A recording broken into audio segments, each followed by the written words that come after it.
வாழ்க்கைன்னா என்னன்னு இப்ப உனக்கு புரிஞ்சுதா? அந்த சோத்துக்கு விலை என்னன்னு உனக்கு தெரியுமா? அந்த பிச்சைக்காரி தான் எடுத்த பிச்சையை உனக்கு கொடுத்துட்டு போயிருக்கா. அதான் ஏழைங்க மனசு.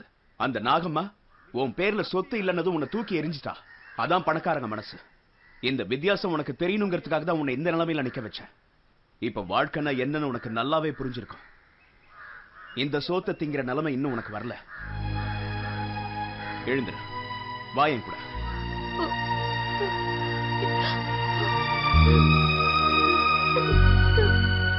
இன்னும் 15 நாள்ல எல்லா பத்திரத்தையும் உங்க பேருக்கு ரெடி பண்ணிடுறேன் மேடம்.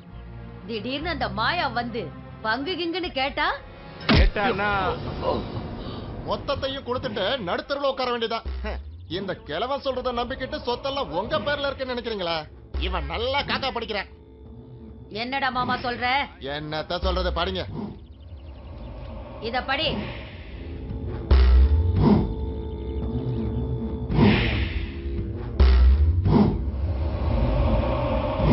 ஓ மை காட், இந்த சொத்துல ஒரு சல்லி காசு கூட உங்களுக்கு வராது. எல்லா சொத்தும் மாயா பேர்ல தான் இருக்கு. ஒரு சின்ன பங்கு கூட உங்க பேருக்கு அவர் எழுதி வைக்கல. அதுவும் இதெல்லாம் ஜெராக்ஸ் காப்பி. ஒரிஜினல் எங்க? அது சங்கர் கிட்ட பத்திரமா இருக்கு. எக்கோ, ஆட்டோ சங்கரும் இவனும் சொத்தெல்லாம் மாயா கிட்ட ஒப்படைச்சிட்டு நம்மள முச்சந்தில நிக்க வைக்க பாக்குறானுங்க.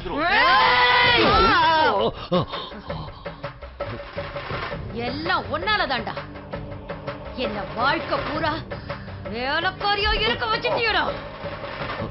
இதுக்கு நான் பழி வாங்கியே தீருவேன். அந்த பிச்சைக்காரிய பணக்காரி ஆக்கிட்டேன். இதுக்கெல்லாம் காரணம் நீ இங்க வந்ததுனாலதான். எதுக்குடா இங்க வந்த? நான் எதுக்காக வந்தேன்னா அந்த பொண்ணை எப்படியாவது நல்லவளா மாத்தணுங்கிறதுக்காகத்தான். அவளை வளர்த்தது ஒரு நாகப்பாம்புன்றது அவளுக்கு நல்லா புரிஞ்சிடுச்சு.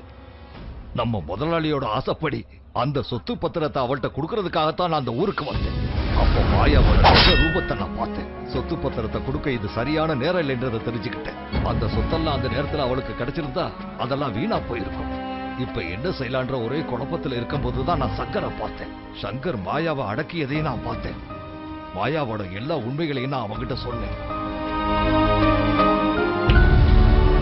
மாயாவை கட்டி போட்டிருந்த சங்கர் ஒரு நல்ல முடிவுக்கு வந்தான்.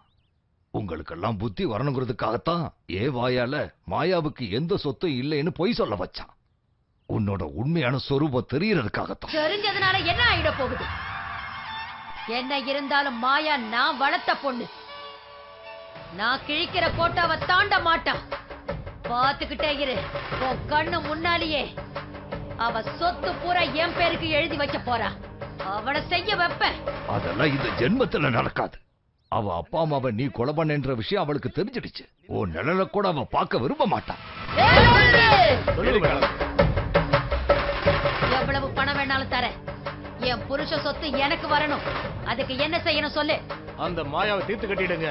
உங்க புருஷனோட சொத்தெல்லாம் உங்களுக்கு ஆட்டோமேட்டிக்கா வந்துடும். முதல்ல அவ கரையை முடிங்க. அது அவ்வளவு சுலபம் இல்லக்கா. மாயாக்கு பின்னாடி சங்கர் இருக்கான். அவன் பின்னாடி ஆட்டோக்கார கூட்டமே இருக்கு.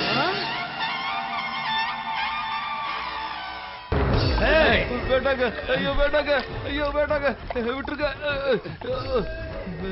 ஐயோ வேண்டாம். ஹலோ,